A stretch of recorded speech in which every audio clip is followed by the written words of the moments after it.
ఏమిట్రా ఏంటంత టెన్షన్గా ఉన్నావు? మల్లేశ్వరి మీద పగ తీర్చుకోవాలి అంతేగా?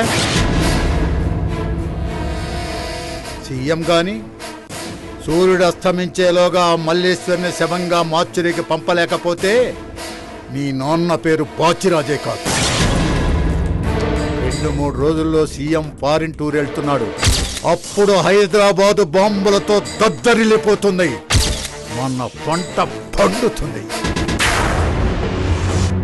స్వార్థంతో రాష్ట్ర ప్రయోజనాలు పట్టని ఆ సీఎం మాకొద్దని జనాలు గగ్గోలు పెడతారు. వాడక్కడే రాజీనామా చేస్తాడు.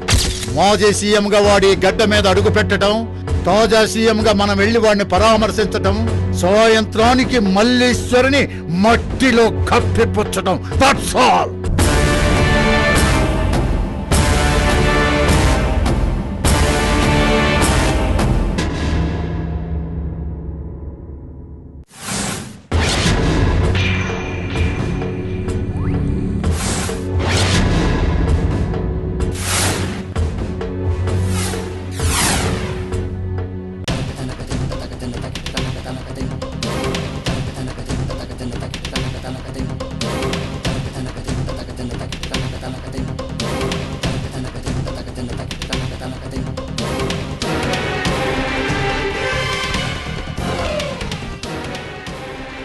దీపావళి లేదు, వినాయక చవితి.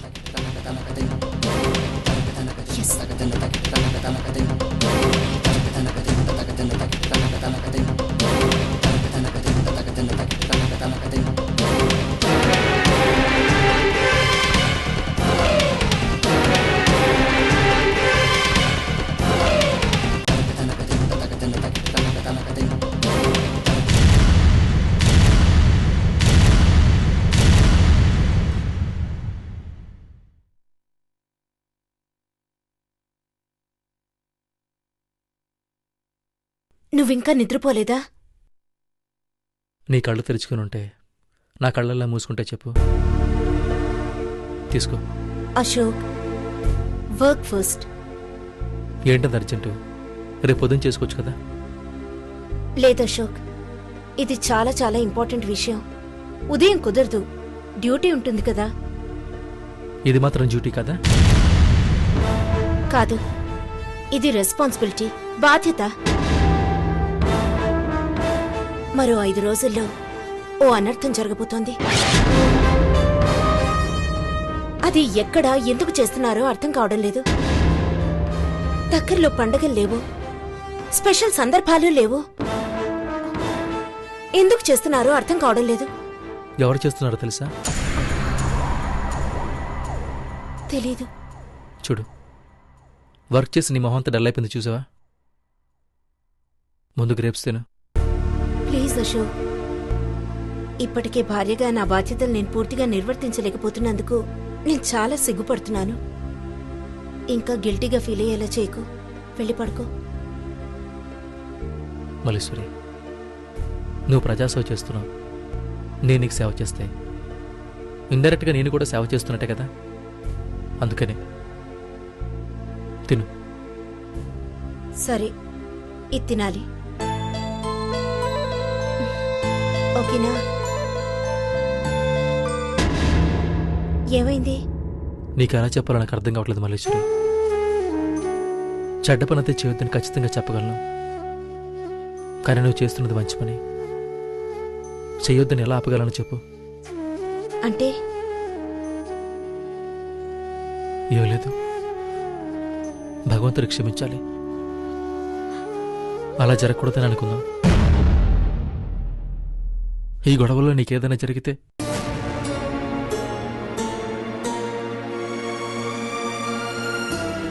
నేను తట్టుకోలేను.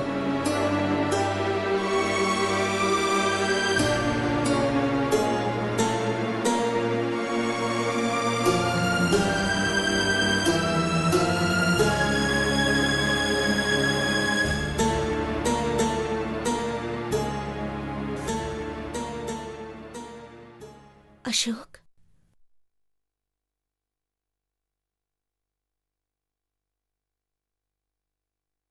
పగలు రాత్రికి మధ్య సంచల యుద్ధం శాంతికి మధ్య సంధిలా, చావు పుట్టుకల మధ్య బ్రతుకులా, నీకు నీ మృత్యువుకి మధ్య నేనుండాలి.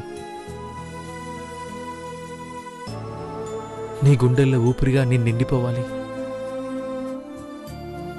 నీ కర్తవ్యంలో దీక్షగా మిగిలిపోవాలి. నీ విజయంలో నిట్టూర్పులా, అలసటలో ఓదార్పులా. నిజం చెప్పాలంటే నీలోని ఆత్మగా మిగిలిపోవాలి, ఒదిగిపోవాలి, కరిగిపోవాలి. ఇదే ఇదే అశోక్, ఈ శక్తి నన్ను ఇంతగా ముందుకు నడిపిస్తోంది. నువ్వే నన్ను నడిపించే శక్తి.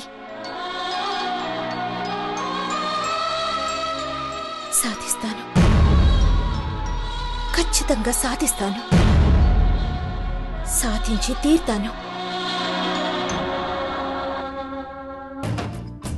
ఇది రాజేష్ వెరిఫై చేసిన ఫైల్ కదా? అవును మేడం. మరి మళ్ళీ తెచ్చావే? ఆయన లేరు కదా మేడం. పైగా ఆ ఎస్టిమేషన్ మీద మీకు నమ్మకం లేదు కదా అని ఎవరన్నారు? తను పోయినా తన నిజాయితీ మీద నాకు నమ్మకం ఉంది. ఈ ఎస్టిమేషన్స్ కి దగ్గరగా ఉన్న టెండర్ని ఓకే చేద్దాం. No amendments in this. Okay madam.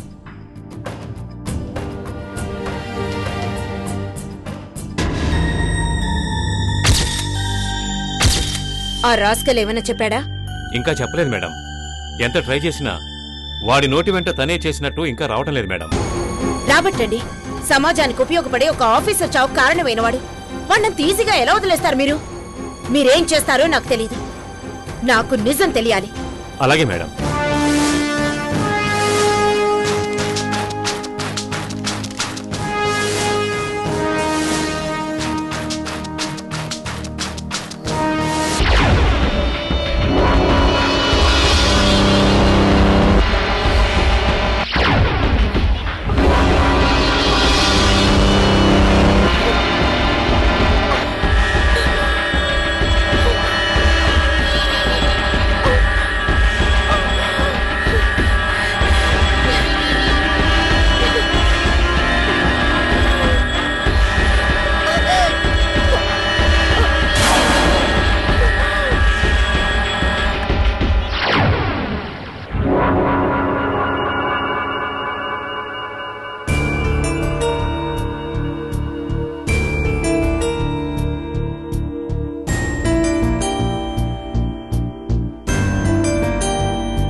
చెప్పండి డాక్టర్, ఏమైంది? మీకెలా చెప్పాలో నాకు అర్థం కావట్లేదు మేడం. క్యాన్సర్? నోనో. అయినా క్యాన్సర్ అయితే ఈ రోజుల్లో భయపడాల్సిందేముంది? మరి మనిషికి ప్రమాదం కలిగించటంలో ఇది వాటికన్నా చాలా చిన్నది. కానీ మీ వయసుకి వృత్తిరీత్యా అంతకన్నా ప్రమాదకరమైంది. మీకు అల్జీమర్ వ్యాధి ఉంది.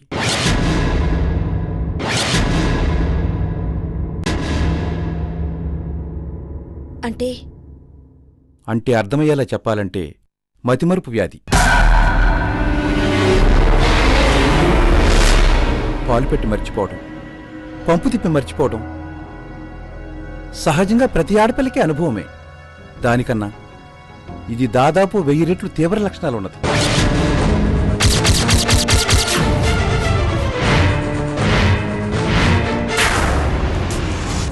అంటే నాకు గతం గుర్తుకు రావడం అనేది ఉండదా? ఉంటుంది. ఇది అప్పుడప్పుడు వచ్చిపోతూ ఉంటుంది. ఈ వ్యాధి ఉన్న సమయంలో మీరు గతంలో మామూలు ఉన్నప్పుడు చేసిన పనులు, చేయాల్సిన పనులు పూర్తిగా మర్చిపోతారు.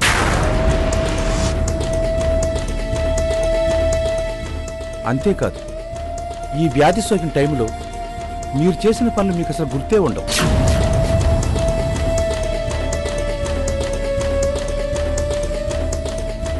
ఒక్క మాటలో చెప్పాలంటే, ఈ వ్యాధి ముదిరితే అద్దంలో మిమ్మల్ని మీరు చూసుకుంటే కొత్త మనిషి చూసినట్లుగా ఉలిక్కి పడతారు.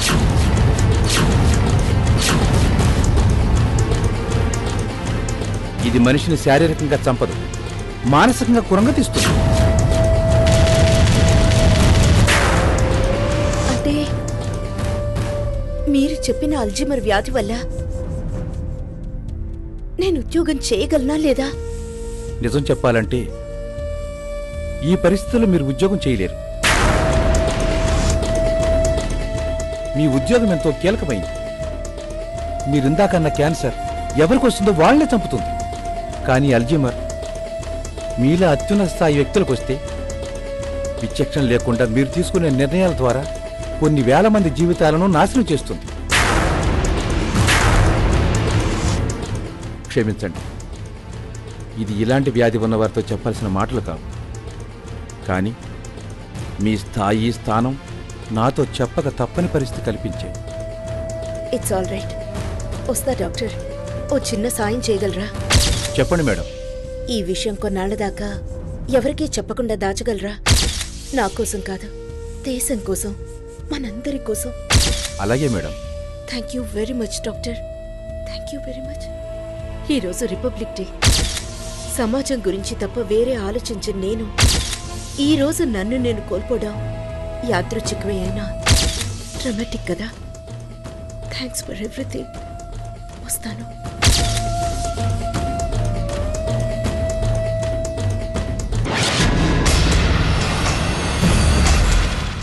హలో, బాచిరాజు గారి ఇల్లు ఇదేనండి? ఒరేయ్ నిఖిల్, ఒరేయ్ నాన్న, ఒరే నిఖిల్, నీకు శుభవార్తరా. ఎక్కడ్రా నాన్న, ఎక్కడ్రా నిఖిల్, ఎక్కడ్రా? ఏంటన్నా అంత సంతోషంగా ఉన్నాను? ఏమిటంటావేమిట్రా? కలిసి వచ్చే కాలం వస్తే నడిచి వచ్చే అదృష్టం కలిసి వచ్చినట్టు ఆ మల్లేశ్వరికి అల్జీమర్. ఇది మనకు శుభవార్తే కదా. ఇక చూడరా, దానితో ఆడుకుంటా, మన కోసం చచ్చేలా మారుస్తా, చచ్చినట్టు పని చేసేలా తయారు చేస్తా. ఎలా ఎలా నాన్నా? దానికి ఆ వ్యాధి వచ్చినప్పుడు తనెవరన్న సంగతి మర్చిపోతుందిగా. ఆ సమయాన్ని గమనించి మనకేం కావాలో తన చేతనే చెప్పిస్తా. మనం చేసిన తప్పులన్నీ దాని చేతనే ఒప్పిస్తా. ప్రతి క్షణం నరకం చూపిస్తా.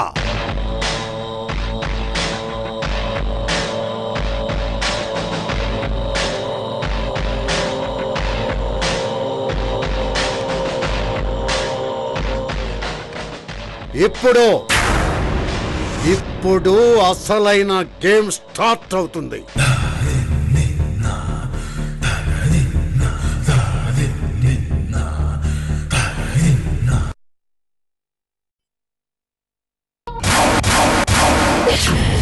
నో, క్లాసులు జరగబోతున్న ఇలాంటప్పుడు నేను ఉద్యోగం మానేస్తే రాష్ట్రం సర్వనాశనం అవుతుంది. నేను ఉద్యోగంలో ఉన్నా ఈ అల్జీమర్ కారణంగా క్లాసుల విషయం మర్చిపోతే అప్పుడు నష్టం జరుగుతుంది. ఈ విషయం ఎవరితో అయినా షేర్ చేసుకుందామా అంటే పొరపాటున అది బయటికి పొక్కితే దేశద్రోహులు అలర్ట్ అవుతారు.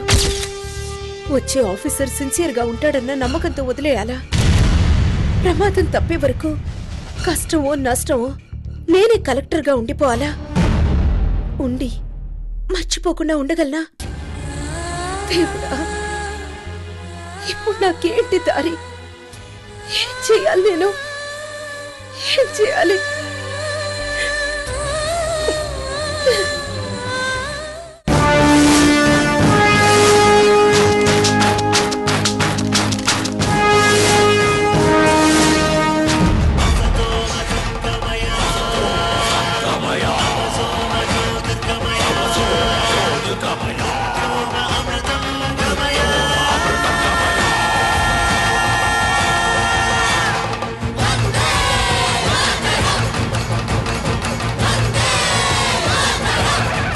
ఈరోజు ఏమిటి? జనవరి 26 రిపబ్లిక్ డే అంటే గణతంత్ర దినోత్సవం. ఈరోజు అందరూ ఏం చేస్తారు? జెండా ఎగరేసి మిఠాయిలు పంచుతారు. పెద్దవాళ్ళు లీడర్స్ దేశభక్తి గురించి చెప్తారు. పిల్లలు రేపేం చేస్తారు? జెండా తీసి భద్రంగా దాచిపెడతారు. మళ్ళీ ఆగస్ట్ 15న ఎగరేస్తారు. అంతేకాదు, దాంతో పాటే దేశభక్తిని మూటగట్టి అటకెక్కిస్తారు. దేశాన్ని దోచుకు తింటాం మొదలు పెడతారు. కానీ మీరు మాత్రం అలా కాకూడదు. నిద్రపోతున్నా, మేల్కొన్నా, ఏ పని చేసినా, ఏం చేస్తున్నా నిత్యం మన మనసులో, మన ఊపిరిలో నిండి ఉండాల్సిన పాట ఇది.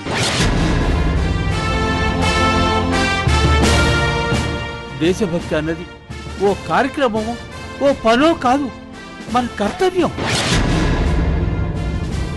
వందల సంవత్సరాల బానిసత్వం నుంచి మన దేశాన్ని మన తాతలు ముత్తాతలు దెబ్బలు తిని జైలుకెళ్ళి ప్రాణాలర్పించి ఈ దేశానికి స్వాతంత్రం సంపాదించారు. దేశభక్తిని మీరు మర్చిపోకుండా శాశ్వతంగా మీకు గుర్తుండేలా మీకు ఈ కంకణం కడుతున్నా.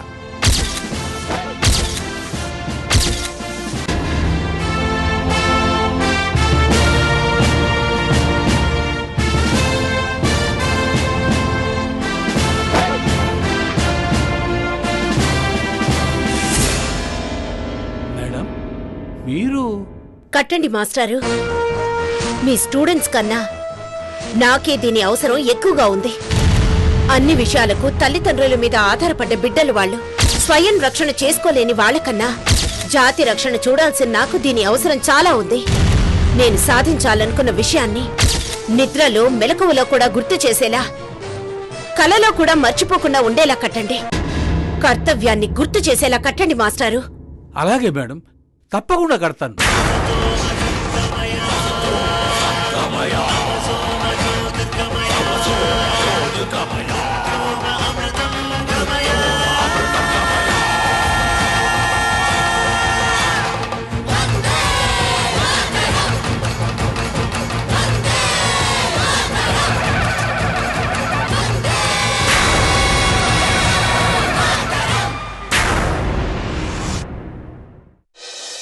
ఏసీబీ కేసులో పట్టుబడ్డ రాజేష్ తరఫున పనిచేస్తున్న మన కుమార్ను కూడా తనే పోలీస్ కస్టడీ నుంచి తప్పిస్తుంది. ఎలా? కొన్ని చెప్పటం కన్నా చూస్తేనే బాగుంటుంది నాన్న.